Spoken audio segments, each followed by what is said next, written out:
Now, we are going to get into some news that is happening, this time in Israel.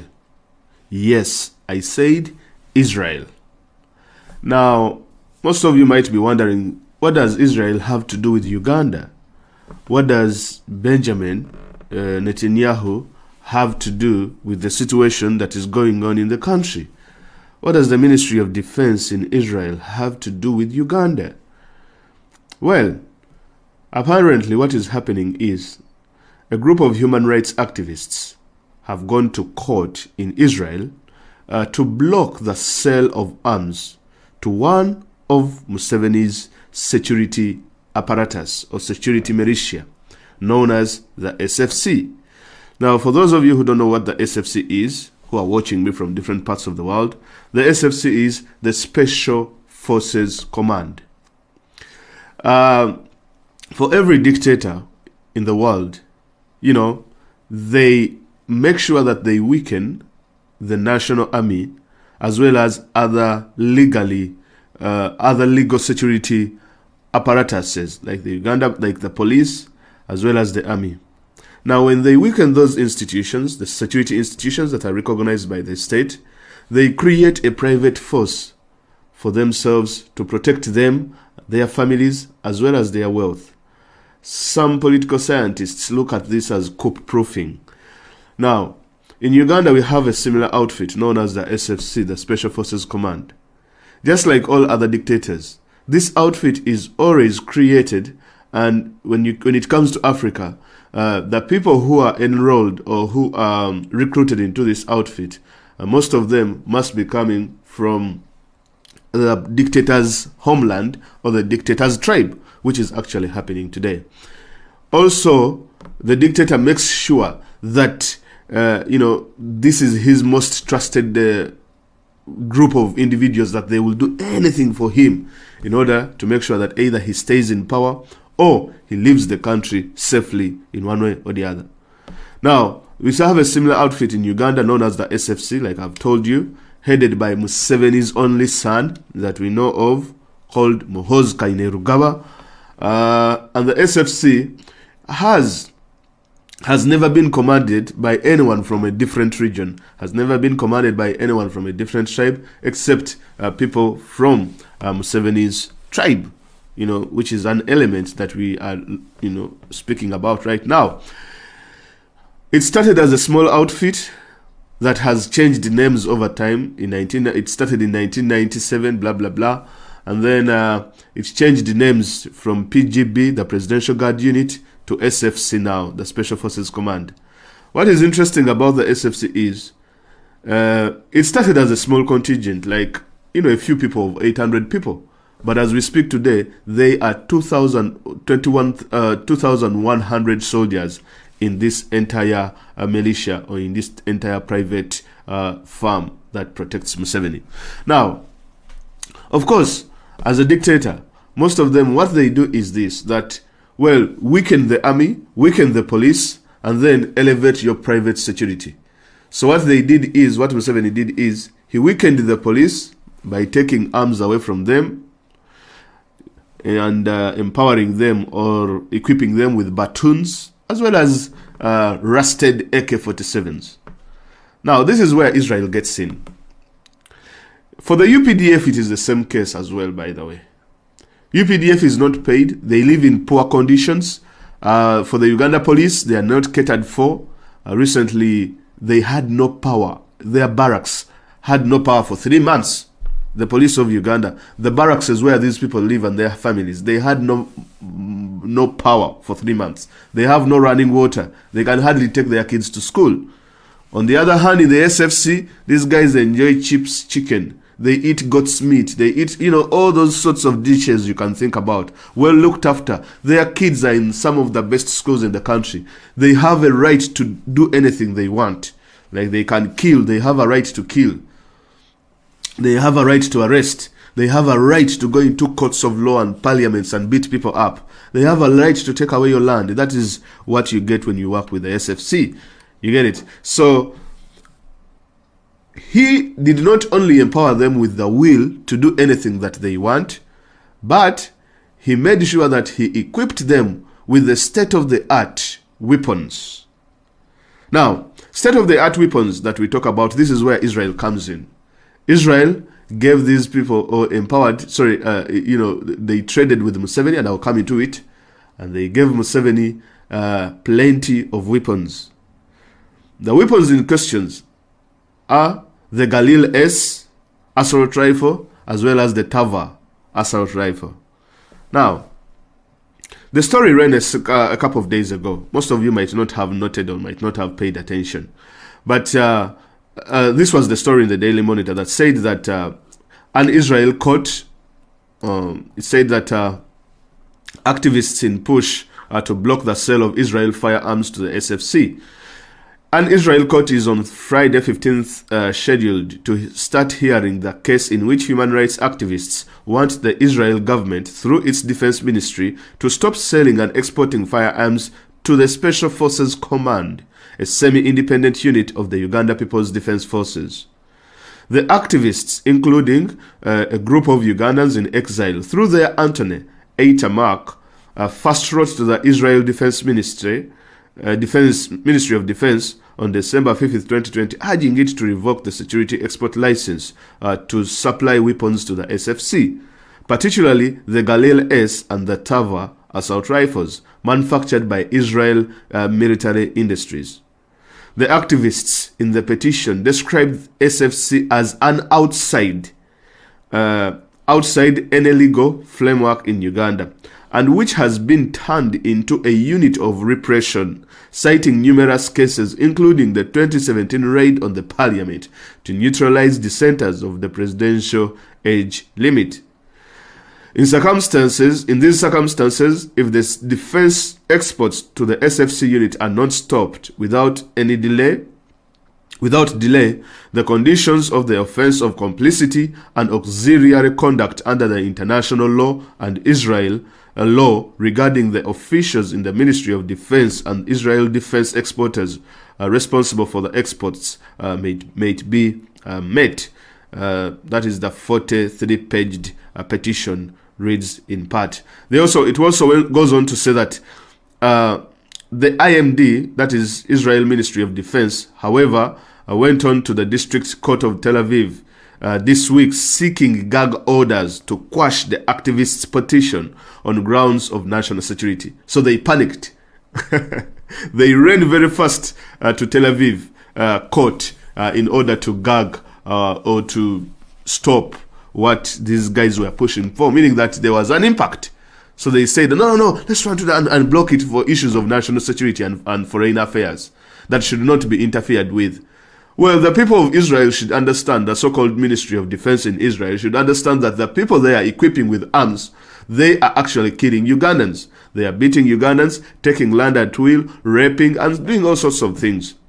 It will be clarified that the State of Israel does not disclose details about marketing and exporting licenses. This is for its clear security and political reasons. Note, the state will not be able to address this in open answer the individual allegations raised by the petitioner. IMD's filing, a copy seen by this newspaper, reads in part. Now, I'll stop there for now. But for those of you who don't know who Eitamak is, that is the gentleman. That is the human rights lawyer in Israel that is fighting for the rights of people all over the world, and also exposing the corruption, the arms trade that Israel is doing to destabilize different parts of to destabilize, and also to and how Israel is actually participating in conflicts all over the globe, and how Israel is helping dictators and equipping dictators to suppress their own people. And we also know that Israel, of course, it has its own problems with Palestine and all this kind of stuff. But the fact that they are fueling other dictators in Africa by equipping them with these assault rifles is absolutely unacceptable. Now, among the guns that you can see, those are the assault rifle. That is the Tava S. This is the Galil S assault rifle that you see. These are the SFC guys. these are the SFC guys in Uganda. Like you can see they are well catered for, they look after themselves. But if you look at the UPDF guys, it is the complete opposite. You cannot find them with such arms. You cannot even find them with gloves. These people even have pistols and everything. That is what dictators do. Mobutu did it. This gentleman known as Vodel Bokassa did the same. Bashir did the same. You know, this is common amongst dictators. That you weaken your army, weaken the police, then afterwards create an outfit that is stronger than any of these other any of the legal security institutions in the state. Right? Now, those are the guys that you see, SFC. And as you can realize, this picture was posted by Muhoozi Kainerugaba, the head of the SFC now, a son to President Museveni, the only one we know of, saying that Uganda Special Forces, Asiye Kifani, holding the Galil S assault rifles. Now, this is the Tava assault rifle, also another assault rifle that was given, or that was exported to the Uganda, to Uganda, or that were given to Museveni. And I'm going to tell you how the transaction actually happened that was given to Museveni. Those were the guns that is the Tava assault rifle. That, as you can see, that uniform is for an SFC officer holding that state-of-the-art assault rifle from Israel. So, Itamar, now, to understand what is really going on, you know, and why the issue of Israel is actually very interesting for us, is we have to go back a couple of years ago and try to look in what happened between the relations of Uganda and Israel. Now, you should know that Uganda has a very long history with Israel. By the way, Uganda is there is an area in Uganda called Karamoja. You know, you remember those, in the 1920s, before, some of the Jewish financiers who financed the British government in the First World War, you know, they told the British that, look here, guys, we want to be taken back to the land of Israel. We want to take back our land. But the British actually suggested and said, look here, you might not be able to go back to Palestine because the land is already occupied by the Palestinians. But we have a certain piece of land that we want to give you. The land is in somewhere in East African country known as Uganda. So the British wanted to give Uganda to the Israelites, the Jews, right? So that's what it's there recorded. You can Google it. I think it's called Operation Uganda. It was a suggestion made by these British by then. You made it to the Jewish to tell them that, look here, guys, we want to give you Uganda. That is where we want to resettle you in Africa. It is called, I think it's called Operation Uganda, something of that sort. And we also know what happened between during Amini's regime and the Israelites. And then also the current Prime Minister of Israel, known as Benjamin Netanyahu, one of his brothers was actually killed during the raid in Entebbe when the PLO activists actually, took over a plane that was full of Israelites and Jewish people, in the 70s. Now, that is that Uganda has a very, very rich history with Israel. Now, during that time, the current prime minister, known as Bibi Netanyahu, his brother was amongst the people who came to raid Entebbe and rescue these Jewish people that were on this aircraft. Unfortunately, he was killed, during the fighting. So they have that connection, and so many movies have been done about that Entebbe scenario, where Israel and so on and so forth, and that particular incident. But coming into Museveni's regime, of course, we know that Israel has been working with Museveni. By the way, that gentleman that I've showed you, known as Itamar, who has taken on this case to the gentleman known as Itamar, who has taken on the case to the Israel courts of law. He has been fighting the government of Israel in terms of transparency, in terms of human rights. A couple of years ago, he filed for a case to make public the documents of Israel's involvement in the genocide that happened in 1994. Because it is said that Israel still supplied weapons to, it's among the country that supplies, Israeli weapons were used in 1994 genocide. Unfortunately, a gag order was still put on those things, and then we never managed to read through how the Israelites actually traded arms. This goes way back in 1994. And by that time, you also remember Museveni's involvement with all this entire destabilization of Rwanda. Israel still exported arms to Sudan when there was an embargo on no weapons were supposed to be going into Sudan. Israel threw weapons there. Not only there, in Myanmar, recently in Burma, whenever they were beating and killing Muslims in the genocide that has been taking over in Myanmar, Israeli weapons were there. We know all about this because of this gentleman known as Itamar. That gentleman. That is a very powerful guy. We know all about this because of Itamar. You should go and read his articles and read his work. Very, very interesting guy. Cameroon today is facing a crisis, right? Between the secessionist movement of Ambrosia that wants to break away and the French-speaking part of Cameroon. This is the Cameroon conflict of two people, of two different two different parts of Cameroon, the French Cameroon as well as the English-speaking part of Cameroon.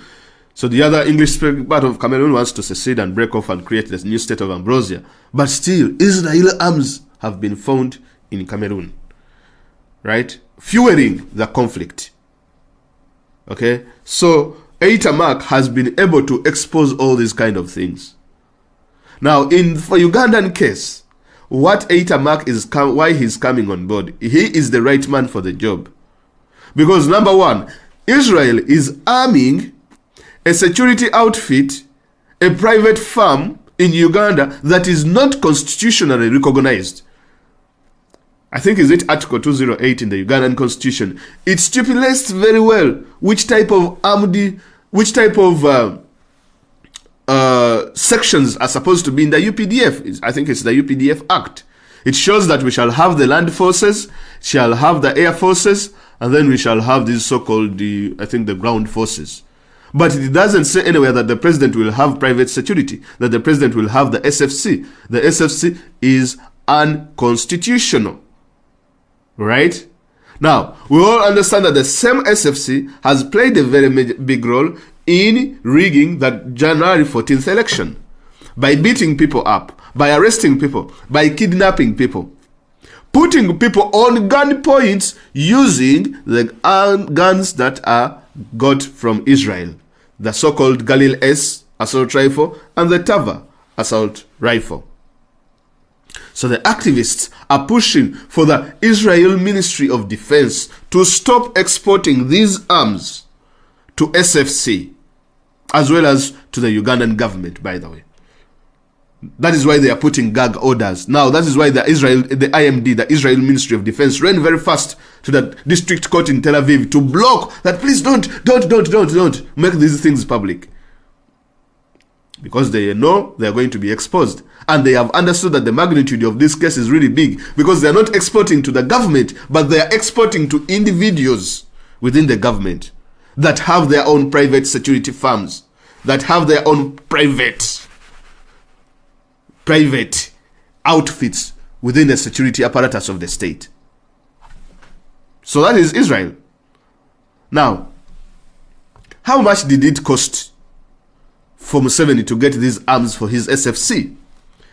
We still have to go back to the work of Itamar, that gentleman you see on the screen.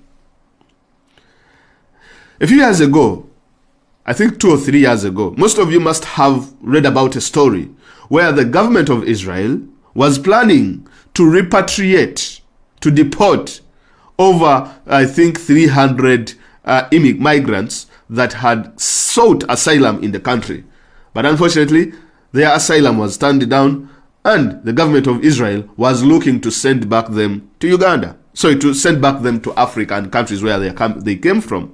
Some of these people are coming from West Africa, others were coming from Ethiopia and different countries in the different parts of Africa. Now, Israel under Bibi Netanyahu was looking everywhere on the continent of Africa on who can take these people. We don't want these black people in our country. Let them go. So they looked for countries. They looked. We have 54 states in the country, in Africa. But you know the countries that emerged as the right candidates to take these people? It is not bad to take refugees. What is wrong is to chase people who are seeking refuge. In Israel, taking in refugees is not what is bad. It's not what is bad in this entire scenario. What is bad is the fact that Israel is chasing these people away. And what the only way this becomes wrong is people who are willing to take in the refugees to solve Israel's problem, what it terms to as a problem. When you take in those refugees, you're not recognizing the rights of those refugees in that particular country. Because it is an international law. If someone is seeking refuge in your country or is seeking asylum, he should be protected. Israel doesn't want that responsibility. So now this is what happened, and I'm going to show you why these people are so evil. Two countries emerged as candidates. Guess who? Uganda and Rwanda. Itamar followed the story because he was fighting very much for the rights of these refugees, asylum seekers. So Itamar pushed and pushed and pushed in the Israel press. Rwanda was supposed to take 53 migrants. 53 people who were deportees. Uganda was supposed to take 232 asylum seekers. After too much pressure, Rwanda pulled out of the deal. And they said, no, we have pulled out, we are not going to be part of it. Guess who remained in the deal? Uganda. Now, taking in people is not the wrong thing. But listen here very carefully on what I'm going to say and what happened next. Museveni sat with the Israel government and he was like, okay, I will take them in exchange for arms. Yes, in exchange for arms. And there is evidence in Uganda that Uganda is not a safe haven for refugees. Whereas the government tries to play a facade that Uganda, even the Europeans were saying, the European Union, oh, the Ugandan model, refugees, we should use the Ugandan model. But the government of Uganda plays tricks like they are playing tricks in Somalia. They organize their own refugees that will tell a positive story to the funders so that they get the money. Now, the people who are suffering at the back, the people who are being raped, those ones are not being talked about. The money that is being stolen, the numbers of refugees that is being inflated, the conditions of refugees that they go through, they do not discuss that. That Uganda is a model for refugees. So, Itamar exposed the Ugandan government. So, because there is evidence that the Ugandan government accepted to take in refugees in exchange for arms, which arms were going to be used against the citizens of Uganda. And some of the arms that that exchanged hands are the Galil S and the Tava assault rifles. So that is how Museveni got hold of these guns. And he did not take the guns into the UPDF, but he gave the entire cache to his private firm known as the Special Forces Command, SFC, that is illegal and that is under the control as well as under the command of his only son that we know of, Muhoozi Kainerugaba. Now, you don't understand that the SFC is a very controversial outfit. Most of the people, 3 of its former commanders have all been recommended for sanctions by the United States of America. People like Donny Nabassa, Sabit Muzei, and now the son himself has come into command because most of these people are young and they do not want to be part of, to spoil their futures in one way or the other.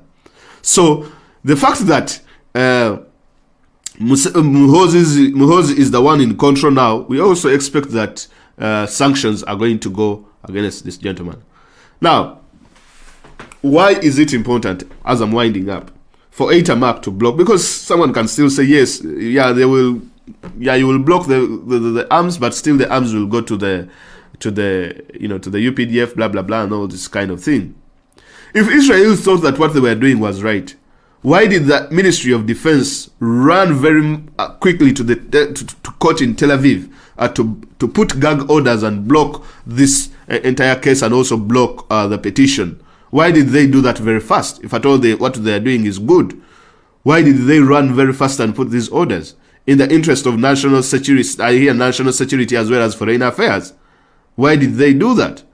Because they should realize that the people they are equipping and giving arms, they are using those arms on us and killing the people of Uganda, which goes against the human rights laws of Israel as well as the international human rights. Because if the Israel government does not stop exporting these arms to SFC, what is going to happen is we are going to take them on. The activists' next step is to, because they really have a strong case here, they are going to take them on to the international court in order to address the issue of arms trade to a militia in Uganda that is well known in human rights violations and things of that sort. So this is what is happening. You look at things and you're like, how does this affect me as a Ugandan? How does Israel come into the mix? All of these stories we wouldn't have known because some of the people do not, we don't pay attention, we can skip a few things here and there. But when we see these things and bring them up in the press and people know about them, then the government also gets scared, and people who are dealing with Museveni in terms of arms and all this kind of stuff, especially governments and such a kind of people, they start running helter-skelter. They get, at least, it does something, trust me. It is all documented. We can never know what took place in Rwanda, what arms were supplied in Rwanda in 1994. We cannot know today. Gag orders were put on these transactions that happened by the court in Israel.